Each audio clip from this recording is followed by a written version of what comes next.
Nájeda, estoy encantada y muy honrada de haber aceptado la invitación de la Academia Jaquiunde, a quien me une un cariño muy especial y una gran admiración, y tengo el honor de que me han invitado a hablar del tema cerebro y comportamiento, cómo el cerebro influye sobre el comportamiento humano. Y vamos a hacer con ello un recorrido sobre la anatomía y la función cerebral y cómo esa anatomía se configura, se desarrolla en la vida del individuo para influir sobre su comportamiento, sobre sus procesos cognitivos, sobre su capacidad intelectual, sobre los rasgos de personalidad de cada uno, incluso sobre su vida emocional, porque nuestro cerebro, siendo el órgano más complejo de nuestro organismo, es el que se encarga de regular todos esos aspectos de nuestra vida.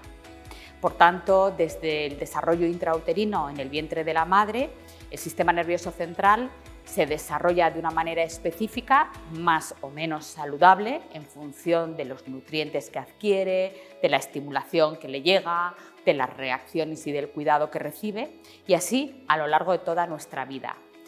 Hoy en día, gracias a los métodos de exploración en vivo que hemos desarrollado, podemos acceder a ese funcionamiento en directo y cada vez que realizamos un comportamiento de cualquier tipo, ver qué está pasando y cómo lo está haciendo nuestro sistema nervioso central. Del mismo modo, cuando ocurre algún tipo de incidencia sobre el mismo, sea una enfermedad médica, sea un accidente, sea cualquier tipo de mal hábito o práctica que hagamos en la vida, como los consumos de drogas o la falta de ejercicio físico o una alimentación poco cuidada y así un largo etcétera, todo eso va a influir sobre nuestro cerebro y el modo en que éste funciona de una manera mejor o de una manera peor, y también de cómo nos puede ayudar a prevenir o no a la hora de enfrentarse a situaciones adversas que puedan ocurrir en la vida de cada uno de nosotros. Lo más estimulante de nuestra carrera científica, de los que nos dedicamos a la investigación sobre el cerebro, es ver en directo cómo las buenas prácticas, los buenos hábitos, hoy en día nos permiten modificar para mejorar las capacidades del cerebro a lo largo de toda nuestra vida, incluido en situaciones adversas de enfermedad. Y eso, que hace unos años era un gran reto, hoy en día es una satisfacción para todos los investigadores y los clínicos que nos dedicamos a este trabajo, porque ese resultado mejora la calidad de vida de todas las personas. Bueno, bienvenidos, ¿no?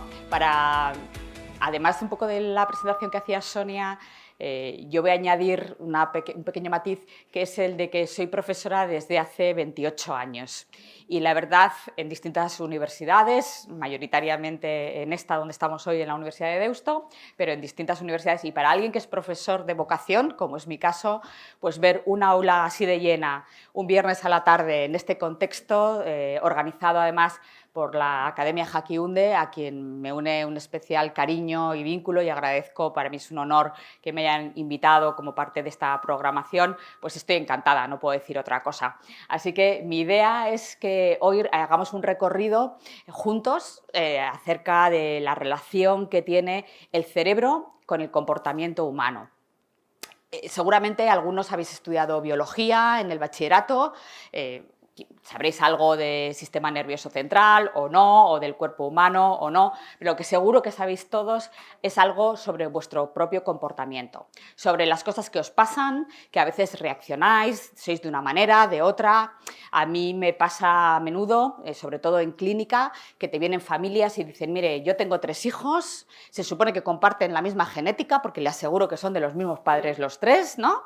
Y aquí, pues cualquiera lo diría, porque este es así, el otro es asado, al otro le pasa que no sé qué, no sé cómo acertar con esto, con lo otro, ¿no?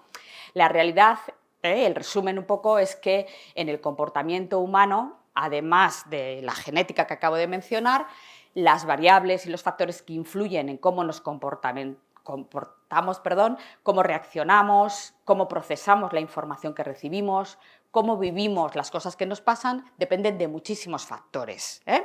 Y hoy me voy a centrar gran parte de mi charla en uno de ellos. Va a haber veces que voy a intentar relacionarlo con otros factores porque sería hacer una negación de la influencia de otros, pero tened en cuenta que es verdad que mi ámbito de trabajo y de investigación principal es ese órgano que Cajal llamaba un continente tan desconocido, hoy quizá lo es menos que en aquella época, pero aún así sigue siendo, estamos todos de acuerdo, el órgano de nuestro cuerpo más complejo y de quien hemos ido aprendiendo muchísimo, muchísimo, sobre todo en las últimas décadas, donde la metodología para acceder a su estudio y a la investigación que nos ayuda con el conocimiento ha adelantado pues muchísimo, y vamos a ver algunos ejemplos hoy conjuntamente. La idea es hacer esa presentación durante la primera parte y que luego, por supuesto, haya opción a que preguntéis, dudas que seguro que no he explicado suficientemente bien o curiosidades e ideas que queréis plantear. Pero a mí me gusta que esto sea lo más interactivo posible, así que no tenéis que esperar al final para hacerlo, ¿eh? Si en algún momento la curiosidad os puede, levantar la mano y hablemos de eso y hagámoslo lo más dinámico posible para todos, ¿de acuerdo?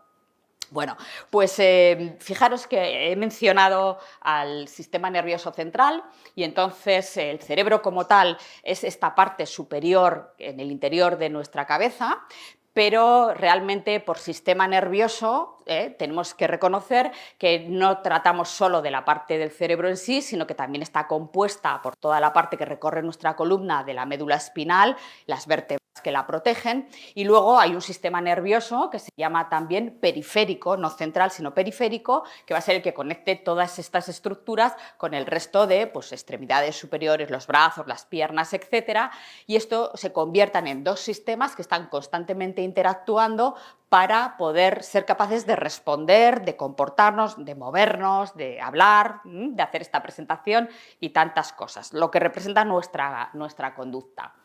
La neuropsicología, que es una de mis especialidades, lo que hace, su definición como tal, es la ciencia de la psicología que estudia la relación entre ese sistema nervioso central y nuestro comportamiento. Y podríamos entender que comportamiento es eso que yo he dicho del modo en que reaccionamos, y lo es, pero no solo. Cuando en neurociencias y neuropsicología hablamos de comportamiento, la definición ahí de conducta o comportamiento conlleva la parte comportamental de reacción, ¿sí? La que todos podemos ver, yo te lanzo una bola, tú la coges, ¿sí? Esa es una conducta observable, bien. Pero también incluye todo lo que tiene que ver con nuestra personalidad, los rasgos de cómo somos, si somos más sociables, más introvertidos, así o asau, ¿no? Y también nuestra vida emocional relacional, porque las emociones se procesan también en el cerebro. Y gran parte de lo que pasa en ese sistema nervioso central, a nivel de ese procesamiento, va a influir sobre el modo en que reaccionamos en el entorno, ¿sí? Entonces, tenemos conducta, tenemos personalidad, tenemos emociones y nos queda la última parte que conocéis muy bien, que son los procesos cognitivos. No solamente la inteligencia, sino también la atención, el lenguaje, el aprendizaje, todo un conjunto de habilidades que llamamos procesos cognitivos, cuyo funcionamiento depende tanto de la estructura física como de la relación funcional de estas células que tenemos aquí una representación, que son las neuronas, ¿vale? ¿Sabéis cuántas neuronas tiene nuestro cerebro? Echad un cálculo, a ver, venga, así más o menos. 1.000.000. ¿Quién da más? ¿Cuántos? 24 millones, muchos más. 50 millones. Bueno, podríamos estar toda la tarde, pero para hacerlo un poco más corto, fijaros que esos ya son muchos millones de células. Células, además, que dejadme que recuerde que neuronas no solamente tenemos en el cerebro, tendemos a pensar que están solo ubicadas ahí, cuando en realidad están no solamente repartidas por todo nuestro sistema nervioso central y periférico, sino también por otras zonas de nuestro organismo, ¿de acuerdo? Pero es verdad que el cerebro contiene la mayor concentración de neuronas de todo el cuerpo. Y fijaros, un adulto sano normal que esto, bueno, viene a ocurrir en torno, vamos a poner una fecha así como para no sentirnos las demás muy mayores, muy así, pues digamos que vamos a poner a los 30 años de edad aproximadamente, un cerebro de un adulto, de una persona de 30 años anormal, donde no ha ocurrido ningún impacto, ninguna lesión, ningún deterioro, viene a tener entre 86.000 millones y 100.000 millones de neuronas. Fijaros, ¿vale? Entonces, os podéis imaginar que además estas neuronas que se van a conectar todas entre sí a través de las ramificaciones nerviosas, que son estas estructuras de aquí abajo, estas se van a conectar con las de la siguiente neurona y así sucesivamente, y lo que van a hacer es tejer grandes redes de comunicación y de información que pasan de una neurona a la otra. Es decir, toda la información que nosotros procesamos, por ejemplo, si yo aquí os estoy viendo, vosotros me estáis oyendo, la información que llega por la ruta visual, por la ruta auditiva y por tantas otras, la táctil, la gustativa, todas ellas, todos los sentidos van a mandar información a nuestro sistema nervioso central. A través de las neuronas esa información va a ir pasando de neurona a neurona a distintas zonas de nuestro cerebro y es el cerebro el que va a hacer la integración de toda esta información antes de dar una orden, ¿vale? Que será una segunda parte del proceso que me permitirá responder si es que tengo que hacer una respuesta tanto interna como externa. Una respuesta interna puede ser que yo pienso, vaya chapa que nos espera con esta charla, ¿no? Y lo estoy pensando, no, ya sé que estáis todos pensando que esto es maravilloso y lo va a ser, ¿eh? Pero también puede ser que sea una respuesta exteriorizada, ¿no? Si yo estoy aquí hablando y dirigiéndome a vosotros, estoy haciendo un comportamiento que es observable por todos. Bueno, pues esa respuesta la está fabricando y ordenando mi propio cerebro, ¿de acuerdo? Esto en condiciones normales, pero ocurre que muchas veces, por distintas circunstancias, hay muchas circunstancias médicas, pero también accidentes, lesiones, muchas cosas que pueden pasar, relacionadas también incluso con el neurodesarrollo, con la genética, con un golpe que me doy en la cabeza, un abanico muy amplio de posibilidades que pueden afectar a todo esto, no solamente en su desarrollo, sino también a nivel estructural, afectar al volumen de la estructura o funcionalmente. ¿Qué quiere decir a nivel funcional? ¿Cómo funciona nuestro cerebro? Hemos dicho que se conectan las neuronas entre sí y se pasan la información.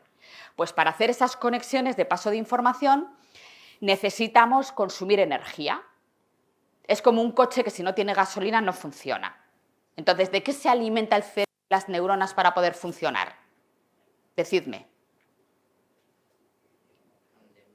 De nutrientes, por ejemplo. ¿Y de dónde vienen esos nutrientes? De la comida. Sí, señora, claro que sí. De hecho, el cerebro principalmente funciona a base de dos elementos de energía. Obtiene la energía de la glucosa, y la glucosa va a venir de los alimentos que tomamos, ¿no? Cuanta mejor calidad de glucosa tomamos, mejor funcionamiento cerebral.